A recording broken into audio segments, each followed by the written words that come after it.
I have to give praise to your name, Married with Comics. Speaking about that, just breaking the stereotype of having your spouse share the same hobby and interest with you. So, okay. There are funny stories involving that, of course, because I want to hear, if you can give me one or two. Oh yeah. So technically, Scott and I shop differently in general, and then of course, when it comes to comic books, we shop differently. So I am the bargain shopper. I am the Ollie's person. I will wait until like the super sale, and then I'll add a coupon on top of it, and I'll be able to be like, "Look, I got this huge stack, and I only spent $45." And that's like my pride and joy to be able to do that. And I also love like warehouse sales. Let me dig through back issues. Like that is my home. Scott, on the other hand, like he'll be really good for like a full month, and then suddenly he'll come home with a stack and be like, "Honey, I talked to Dan over at Ultimate Comics, and oops." So the good thing though is whenever like for me, whenever I've got shipment boxes coming in, we don't hide it. Because we're both just as excited when we start like of course not. Files. I never expected that any one of you would hide the collection from each other. It's definitely like the when one of us gets to the shop on Wednesday, it's the show and tell of well, what did you find? Well, honestly, sometimes too though, like from the shop, I'll be sending her pictures and just double checking. Be like, is this one you wanted? Hey, did you see this? And then she'll typically, so even when we're not physically in the store together, we kind of shop together. Like I'm checking in at the same time. But the good part about it, and I guess to speak to what you were describing earlier, which is more common, unfortunately, it's not me like, hey, is it okay if I get this type of stuff? It's like, hey, I already know what I'm getting. This looks like something that you would be interested in. Do you want it? And because we're able to share that, I think it makes it richer for both of us because it's not a guilty thing. You know, there's no like, oh, no man, hiding. Buy this. I'm going to have to ask forgiveness later. There's none of that. It's more of a, man, this is going to be awesome. She's going to love this. And the two of us play off of each other's differences too, because there's series that she's way into that I haven't even touched yet. And I will see something in the shop that makes me think of her. It may not be something I'm interested in, but because I know that she's, into that particular writer, artist, storyline, whatever it is, I know that I can grab it. And it's almost like you get little mini gifts, I guess is what I'm getting. Exactly. Because so it's like I get to present this to you in a way that I know you're going to be happy with it. Never a feeling of like, hey, is it okay that this, there's never that. No. The only time that we've ever had a problem, honestly, is when we go to a con. And it's strictly from the viewpoint of, again, it's not like, oh man, she's going to kill me, or wow, I wonder if he'll be okay with this. It's more of I really want that, but it costs X amount. And if I get that, then she's going to feel bad if she doesn't get the same kind of something in that same price range. And I don't want to burden her with that guilt of like, well, you spent $200 on that. I'm going to get this. And I passed this up because it was $200. So we'll circle back around and be like, we'll split up. We'll come back together and I'll be like, hey, come over here and look at this. We do that a lot.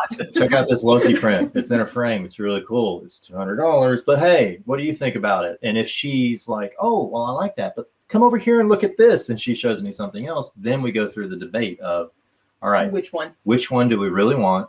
Is it worth it? Can we find it somewhere else? What we go through all that research part of it. But I mean, what you're talking about, that's something that any partnership really should go through when it comes to a big purchase. It doesn't just involve comic books or statues or printed posts.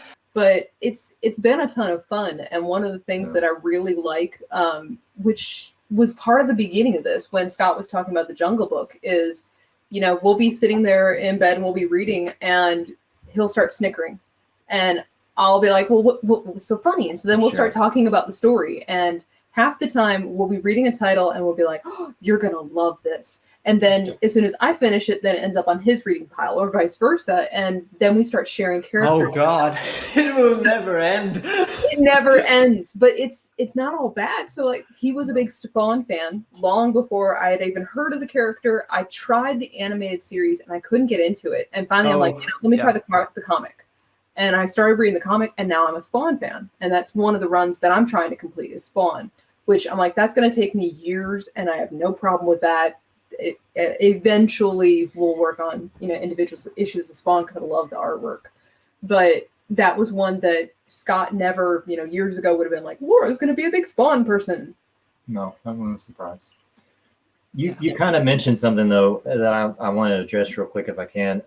I never really thought about, like, when we do this and we present, and we were talking about doing this from the very beginning, we never really thought about it as presenting it in a, hey, look at how unique that we are fashion. It didn't dawn on us.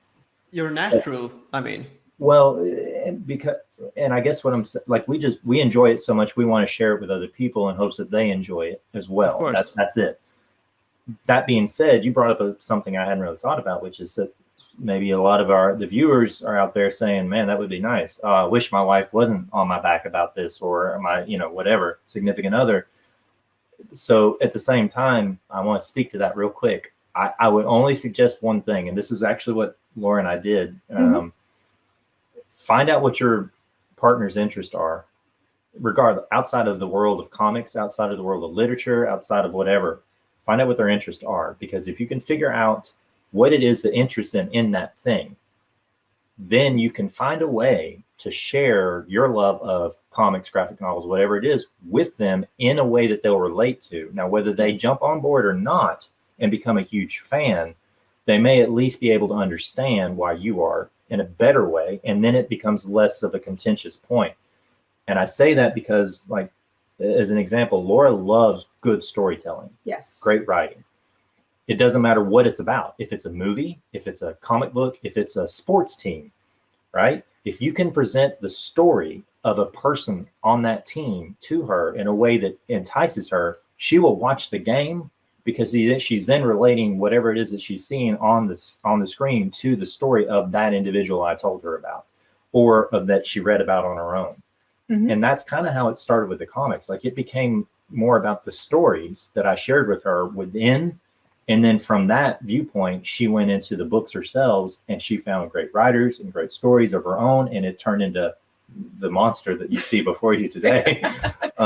But I had no intentions at the beginning either of being like, I love comics and you're going to love them too. Or I'm going to make it okay for me to love comics because this is why I love them. I found out what she liked, and I tried sharing that with her in my realm. And then it turned into what it turned into on its own. Yeah. Scott, I think that's some of the best original advice we have gotten here on Finding Fandom. So thank you so much for that. Well, and it's also part of the reason why some of the videos that I've done have been focused in on women in comic books or getting women into comic books, because there are a ton of stereotypes with women in comic books. And my Rogue example is part of the reason why it was easier for me to jump into an indie title, because you don't have to go back and reread so many different runs of Batman and Spider-Man. You can just start with issue number 1 and end it with issue number 10. And you've got a complete story, which is really nice. So it was easier to jump into indie titles, but it doesn't mean that as a woman, I only read indie titles. And that's one of the stereotypes I hear. I hear that women are only interested in like a fluffier topic, that women are not going to like horror and suspense. And I'm like, no. I've heard that women won't read anything with sex and, violence and nudity. I'm like, wait a second. All women watched Game of Thrones. I was just going to compare it to movies and TV series, because all of those genres are involved within comic books as well. So just pick any genre that you like in movies and jump into the comic books. And if it's Marvel, DC, or Image, doesn't matter. As long as you find the type of story that you like. Exactly. Exactly. Yeah.